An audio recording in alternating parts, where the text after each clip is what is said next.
Trump announces 25% tariff on countries doing business with Iran. ICJ begins hearing on Rohingya case against Myanmar.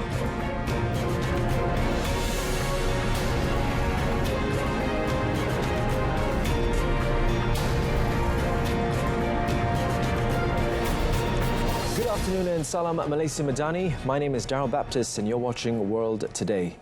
U.S. President Donald Trump announced on Truth Social that any country doing business with Iran will face a 25% tariff when doing business with the U.S. effective immediately.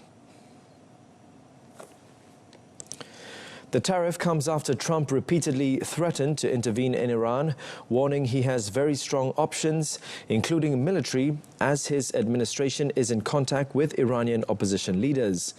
China, Brazil, Turkey and Russia are among economies that do business with Tehran.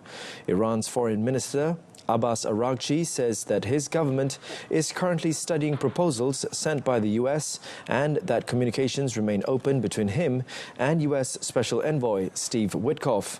Abbas said Trump's warning against Iran of military action if protests turned bloody motivated terrorists to target protesters and security forces to invite foreign intervention. Iran's government declares 3 days of national mourning for the martyrs killed in 2 weeks of protests, including members of security forces. More than 100 security personnel have been killed in recent days, state media report, while opposition activists say the death toll is higher and includes hundreds of protesters.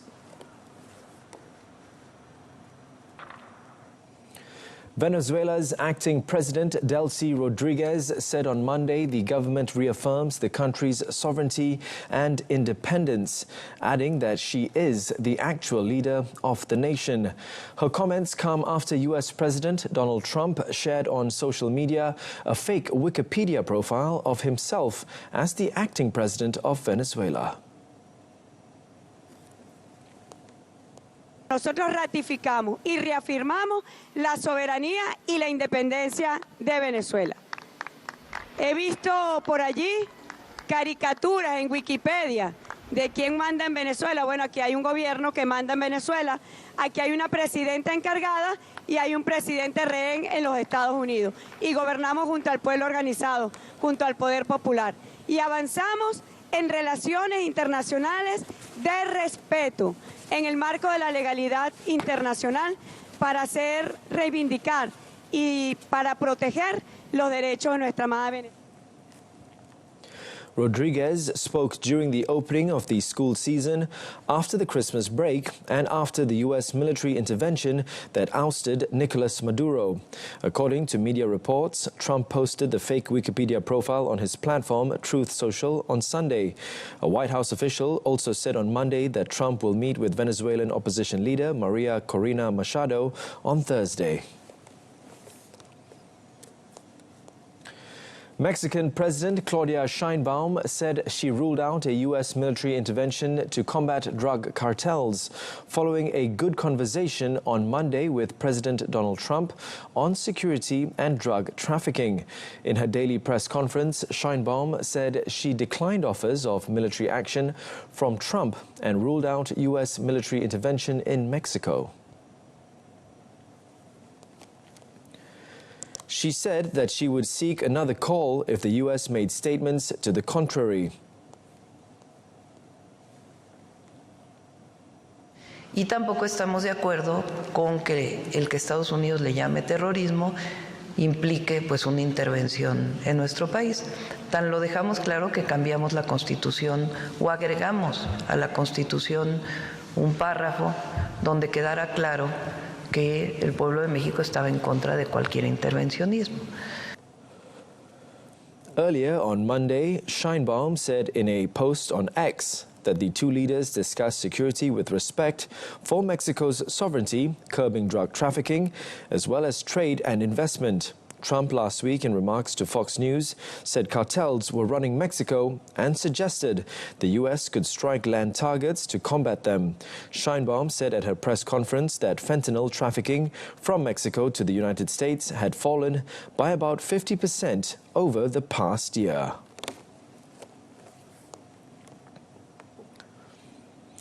Somalia cancelled all agreements with the United Arab Emirates on Monday amid tensions over Israel's recognition of Somaliland.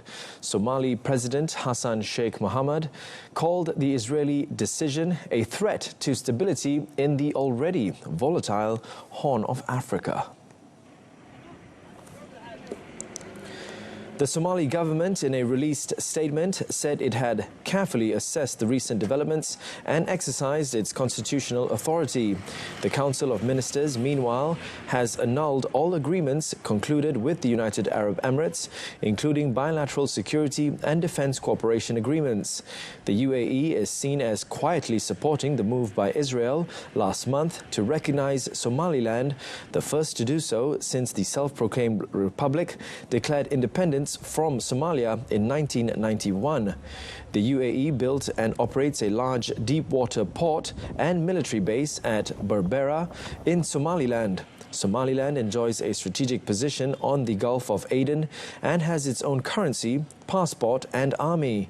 It is seen as a useful launchpad for Israel to target Houthi rebels in Yemen or for the UAE to supply allies in Africa.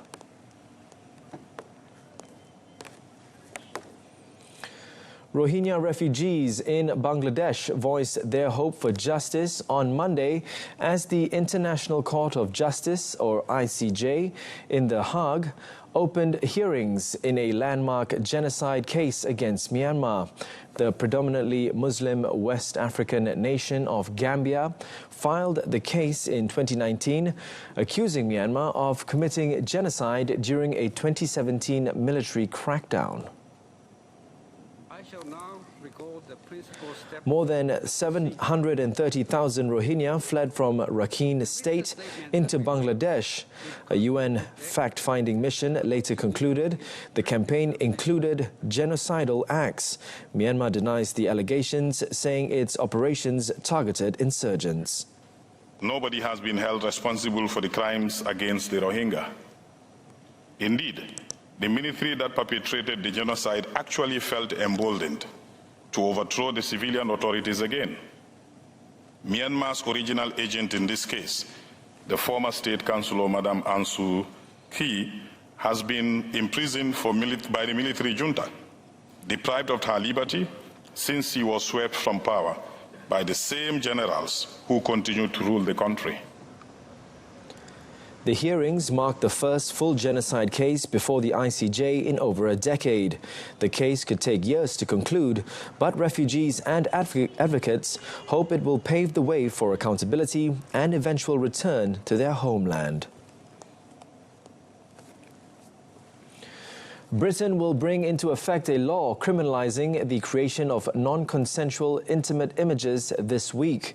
Technology Minister Liz Kendall said the law would make it illegal for companies to supply tools designed to create such images. She said steps taken last week by X to limit access to such image creation features to paid subscribers only did not go far enough. Today, I can announce to the House that this offence will be brought into force this week. And that I will make it a priority offence in the Online Safety Act too. This means individuals are committing a criminal offence if they create or seek to create such content, including on X. And anyone who does this should expect to face the full extent of the law. But the responsibilities do not just lie with individuals for their own behaviour. The platforms that host such material must be held accountable, including X. Kendall also said the UK government would keep under review its decision to continue using X as a means of communication. Two China-flagged supertankers that were sailing to Venezuela to pick up debt-paying crude cargoes amid the U.S. oil embargo on the OPEC country have made a U-turn and are now heading back to Asia, according to shipping data on Monday. following the U.S. announcement last week of a $2 billion deal to export up to 50 million barrels of Venezuelan oil stuck in storage. U.S. President Donald Trump said China would not be deprived of Venezuela's crude.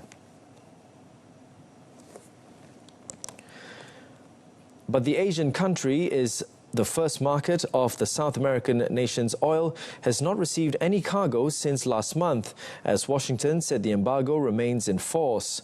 Several international oil tankers were also seen anchored in Lake Maracaibo, waiting to load Venezuelan crude oil as the U.S. looks to take advantage of oil reserves after the capture of Venezuela's leader Nicolas Maduro.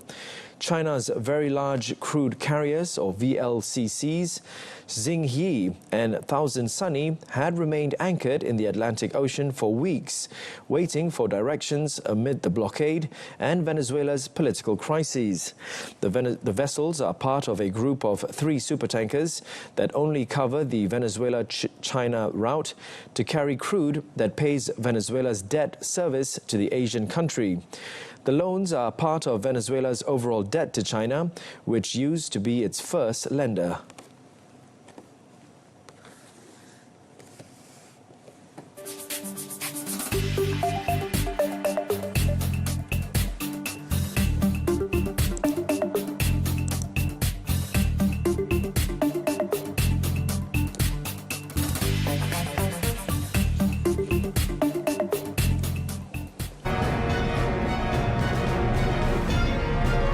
South Korea nabs 26 people in Cambodia for scam crimes. Stay with us.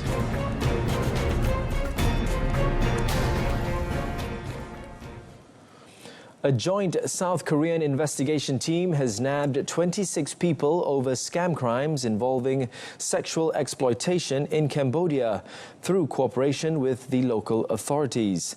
The pan-government task force, together with Cambodian police, took them into custody during raids in Phnom Penh on the 5th of January.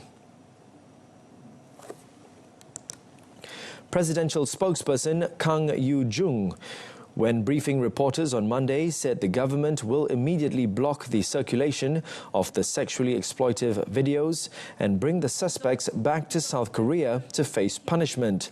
She added the bilateral task force found that the suspects allegedly extorted about 26.7 billion won, about $18.25 million US, from 165 South Koreans through online scams in which they pretended to be police or financial regulators. Elaborating, she said Cambodian police made the arrests with assistance from the task force and South Korea's intelligence. The Cambodian government could not immediately be reached for comment on the arrests and allegations. Venezuela's government said on Monday that 116 prisoners have been released in the past few hours. The government statement follows 3 days of reports from rights organizations about delays in the releases.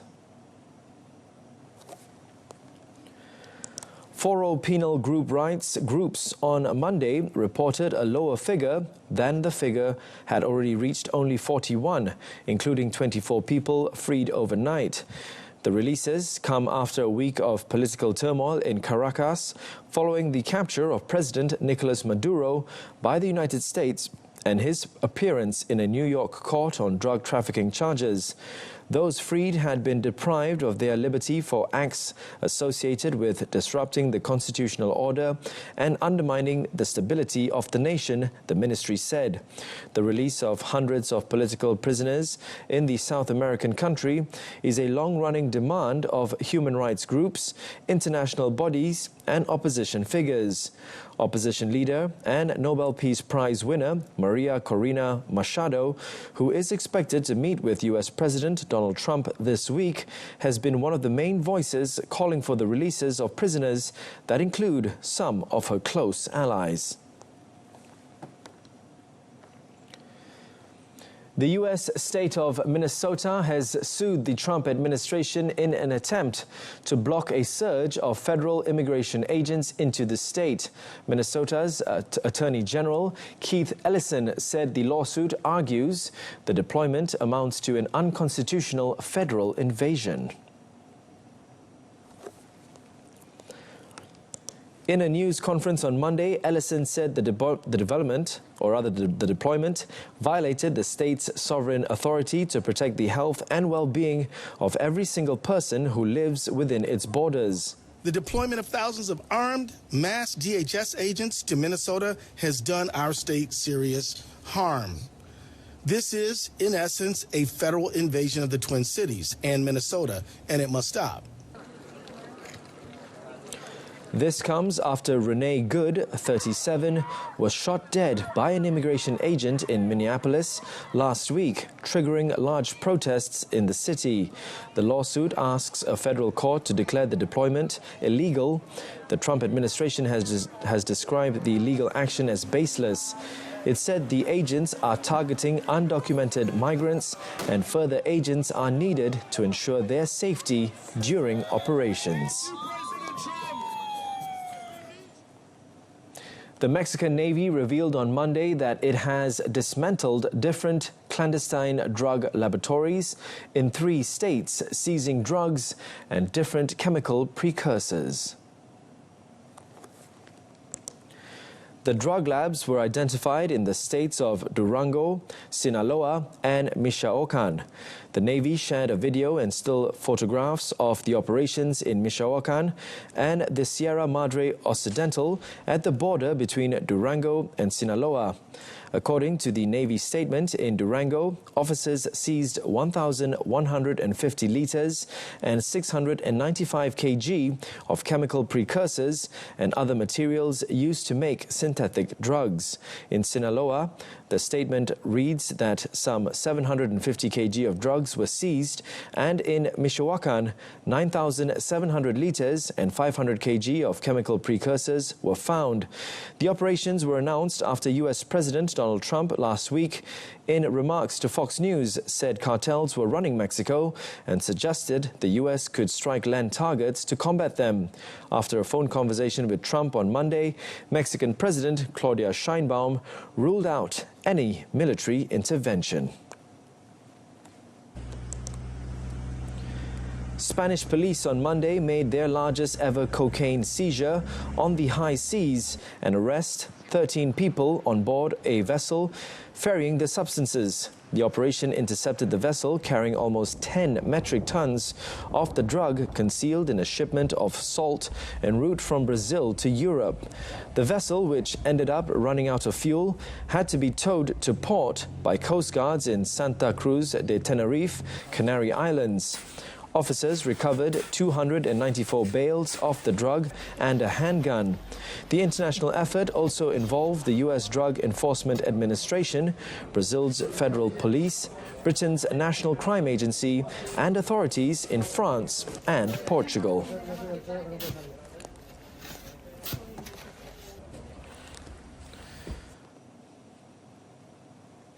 Nurses with the New York State Nurses Association picketed outside New York Presbyterian Hospital's Columbia campus on Monday, calling for safer staffing levels, improved working conditions, and a fair contract.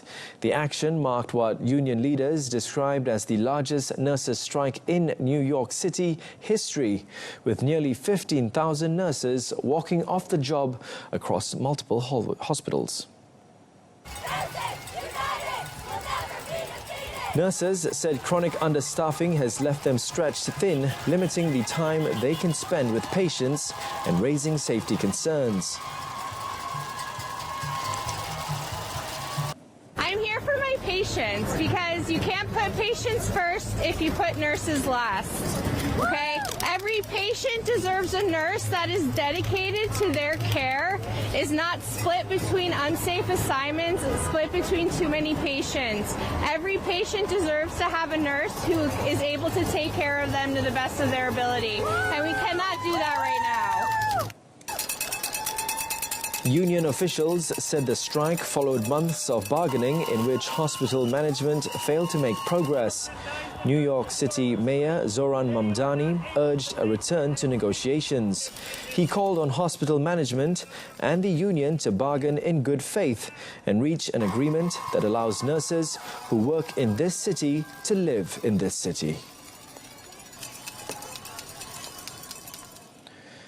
Apple has entered a multi-year partnership with Google to integrate Gemini AI models into the next generation of Siri, marking a pivotal shift in the iPhone maker's artificial intelligence or AI strategy. The collaboration marks a significant shift for Apple, which has traditionally developed its core technologies in-house. A joint statement said Apple had selected Google's AI technology after a careful evaluation. Apple is largely perceived to have stumbled in efforts to roll out AI capabilities across its products. The deal aims to supercharge Siri and broader Apple intelligence features across the company's ecosystem. For Google parent company Alphabet, the alliance provides a significant tactical advantage, strengthening its position in the high-stakes AI arms race against rivals like OpenAI. Financial details of the AI arrangement were not provided, as news of the deal sent Google parent Alphabet's share price above a $4 trillion threshold for the first time. Despite the collaboration, Apple emphasized that its in-house AI system, Apple Intelligence, would be used to power its iPhones and iPads at the device-only level.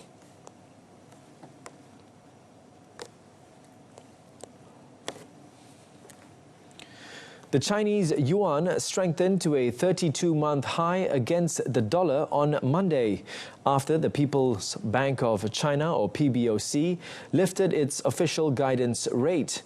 The onshore yuan rose to a high of 6.97 per dollar at 12:45 GMT, the strongest level since May 2023. Meanwhile, its offshore counterpart last fetched 6.96 per dollar. The central bank set the midpoint rate at 7.0108 per dollar, the firmest level since September 2024. Seasonal exporter flows and growing bullish bets are lifting the currency, while the central bank signals it will allow gains whilst controlling the pace. As the yuan climbs, it is likely to boost confidence in China-linked assets and ease pressure on other Asian currencies.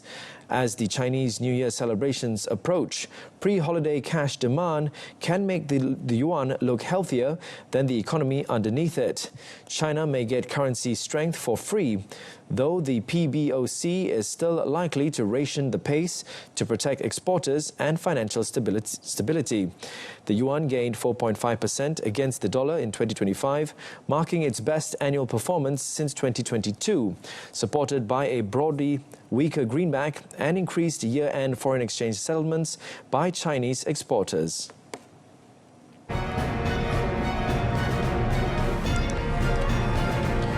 In sports, Real Madrid parts ways with Xabi Alonso. Stay with us.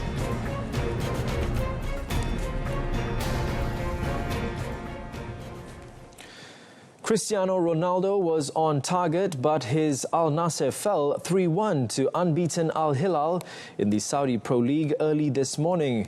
The win cements Al Hilal's position at the top of the table, as Al Nassr have now lost 3 consecutive matches. Ronaldo's goal came late in the first half, giving the visitors a 1-0 lead going into the break. It was the Portuguese forward's 959th career professional goal in his chase for 1,000. Despite Ronaldo's opener, the match turned against Al Nassr in the second half. Mohamed Simakan brought down Malcolm inside the box, allowing Al Hilal to equalize from the penalty spot in the 57th minute. In the ensuing sequence, goalkeeper Nawaf Al-Kidi struck Ruben Neves while attempting to quickly restart play, prompting a straight red card. Then, in the 81st minute, Neves delivered a corner that Mohamed Kano headed home to complete the comeback. Head coach Jorge Jesus substituted Ronaldo in the 83rd minute, with the forward visibly frustrated by the officiating.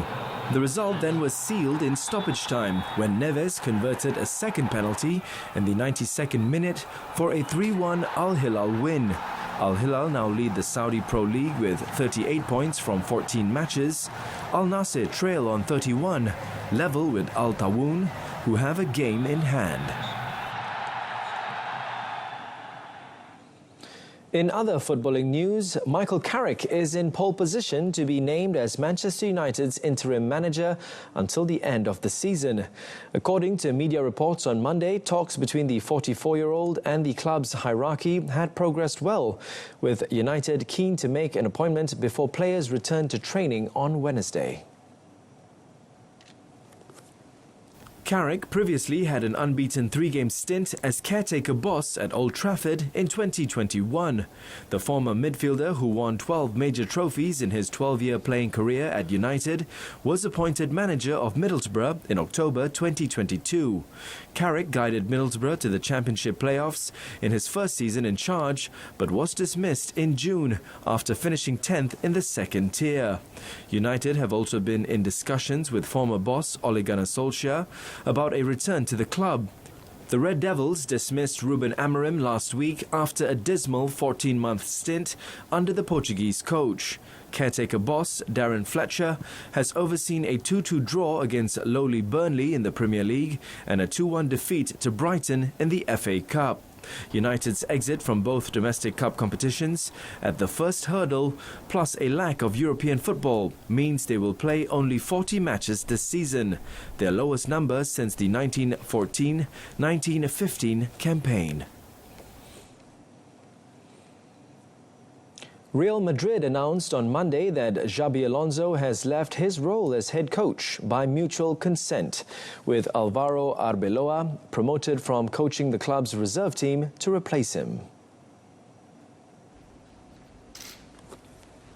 The news came a day after Real Madrid lost to Barcelona 3-2 in the Supercopa de España final in Jeddah, Saudi Arabia. Alonso, 44, lasted less than a year into the 3-year contract he signed last summer to replace Carlo Ancelotti. Madrid won 10 of its first 11 La Liga games under Alonso, but rumours about his job status increased, with reports of a disconnect with some players, while the club struggled to close out 2025, including losses to Liverpool, Celta Vigo and Manchester City. That included star forward Vinicius Jr.'s public complaints about being substituted and reports of other players taking issue with Alonso's style. He will now be replaced by the 42-year-old Arbeloa, a former right-back who made 238 appearances across 7 years with the club. Arbeloa joined the reserve team in 2020 as head coach of the under-14s and moved through the ranks before replacing Raul at the helm in May last year. Arbeloa, who played alongside Alonso at both Liverpool and Madrid, takes charge with Madrid second in La Liga, 4 points behind Barcelona, with his first game coming against Albacete in the Copa del Rey on Wednesday.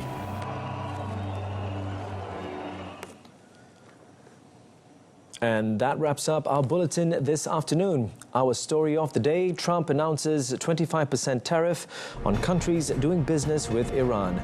Do join us again this evening for more news at 8:30 p.m. on TV1 and Saluran Berita RTM. Or you can stream us live on RTM Click's website and mobile applications.